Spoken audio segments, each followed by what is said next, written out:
pag ikaw, itong Biblia, itong salita ng Diyos, ang daladala sa puso mo. Hindi ka kayang iligaw ni Satanas. Alam nyo ba kaya sinasabi natin, ang aral ng iba ay aral, doktrina ni Satanas. Alam nyo kung bakit? Doktrina ng demonyo. Kasi ang demonyo, makinig kayo, ang demonyo, ang gusto niya ang tao mapunta sa impyerno. Hindi gusto ng demonyo mapunta ka sa langit. Gusto niya meron siyang kadamay, damayan mo ko. Sapagkat siya ay pinarusahan na at malapit na yung araw ni Satanas ng paghuhukom na siya'y itatapon sa gadagat-dagatang apoy. At gusto niya may kasama siya doon, kung kaya ngayon ang trabaho ni Satanas, overnight, overtime. Nag-o-overtime na siya ngayon. Kaya pag tiningnan nyo ang cellphone ninyo sa social media, sa Reels, sa TikTok, makikita ninyo doon yung mga pare nagpipreach that they are the church of God. And the church that is established and the founder is Jesus Christ. That is a false gospel. That is not the gospel of God. Because the gospel of God is clear that there is no church which God, Christ Jesus, na itinayo. Walang ibang iglesyang itinayo ang ating Panginoon kung hindi ang Apostolic Church of God. Kaya nung nakarang linggo, ang preaching, makikita natin, nandito lang yung Jerusalem. Ang Roma, milya-milya ang layo. Tapos sasabihin nila, sila yung naunang church, 33 AD. At sasabihin nilang sila ang nag-compile ng Bible, 33 AD. Sinungaling sila. Sapagkat hindi tayo mga mangmang. Hindi tayo mga ignorante. Sapagkat ang anak ng Diyos tulad ng Berean Christian, patuloy na nagsasaliksik at nag-aaral ng salita ng Diyos. Alam nyo ba tayo pinagtatawanan? Tas yung taong naka-experience na pinagtatawanan siya pag nagbabasa ng Bible. Sa kanila, aksaya ng panahon ng pagbabasa ng Bible. Sa ating mga tunay na anak ng Diyos, nagbabasa tayo ng Bible kasi mapa ito papuntang langit. Ito yung mapa na hindi nila alam. Ang mapa na hawak nila ay peking mapa. Akala nila papuntang langit, mapa pala papuntang impyerno. Nandito na yung mapa. Diba? Hindi ka na maliligaw.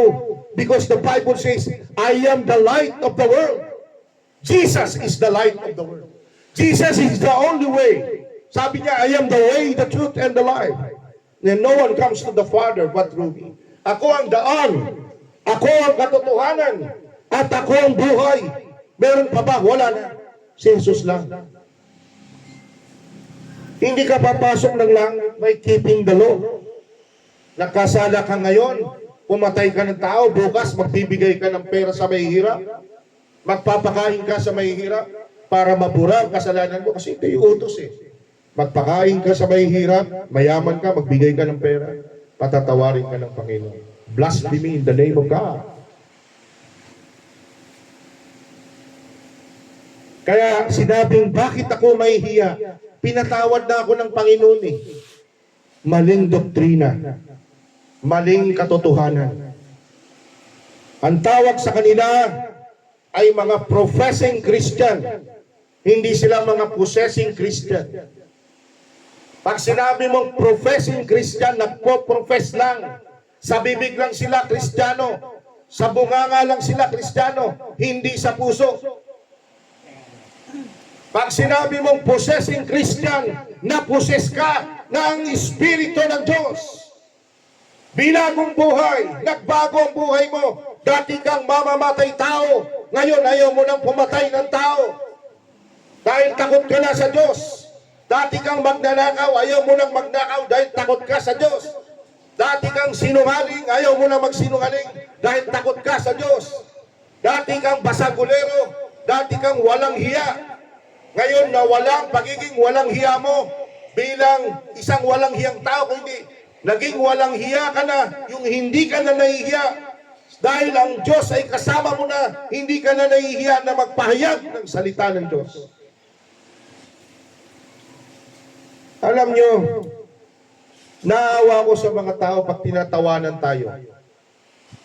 Yung tinatawanan tayo, masyado kang biblical-based, Bible-based. Alam niyo ba yung discouragement ni Darwin?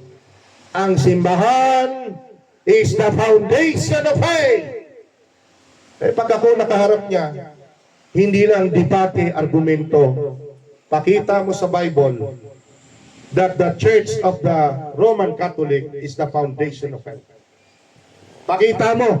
Tapos, ipakita mo rin sa akin yung theological reasons and explanation that the church is the foundation of faith.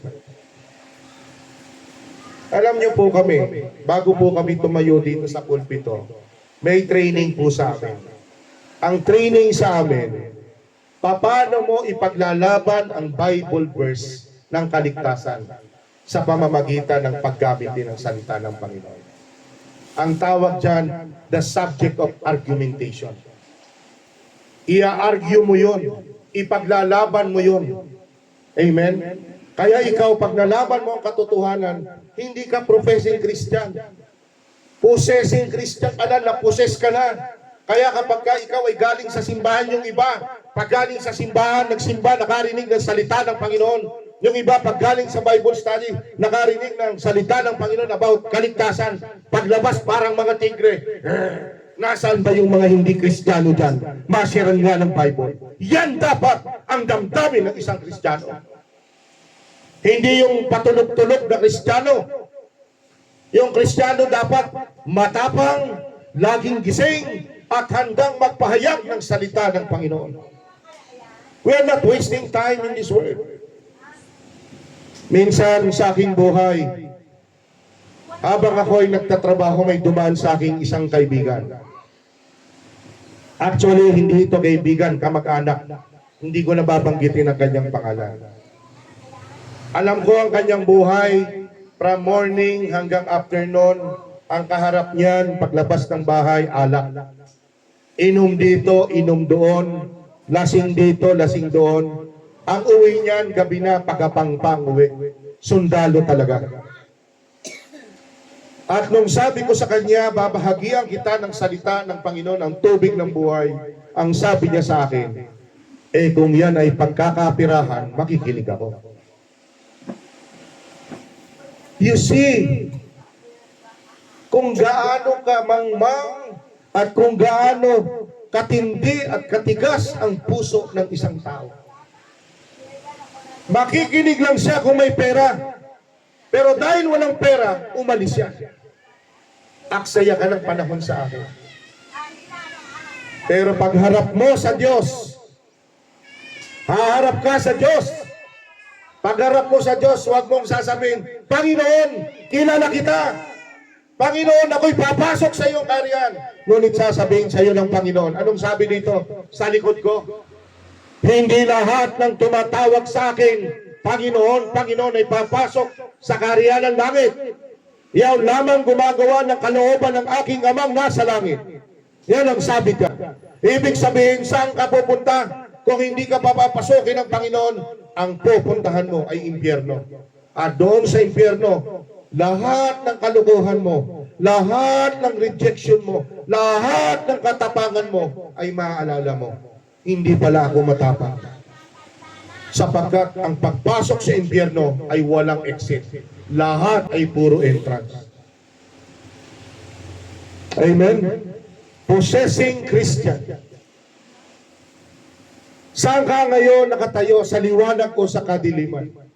Ang buhay ng isang tao kapag ka madilim, sa kadiliman, puro dilim ang ginagawa niya. Pero kapag ang isang Kristiyano ay nasa liwanag, ang ginagawa niya ay puro kaliwanagan, puro kalooban ng Diyos, puro kabanalan ng Diyos, puro katuwiran ng Diyos ang gagawin niya. Pero yung taong nasa dilim, puro kamangmangan ang gagawin niya. Puro kasalanan ang gagawin niya. Puro mga bagay na makasanlibutan ang gagawin niya. Kaya ang tao hindi na natuto. Sabi ng Panginoon kay Noah, Noah, gumawa ka ng barkong malaki sapagkat papatayin ko ang mga tao. Pinatay ng Diyos ang mga tao. Hindi pa rin nadala ang tao.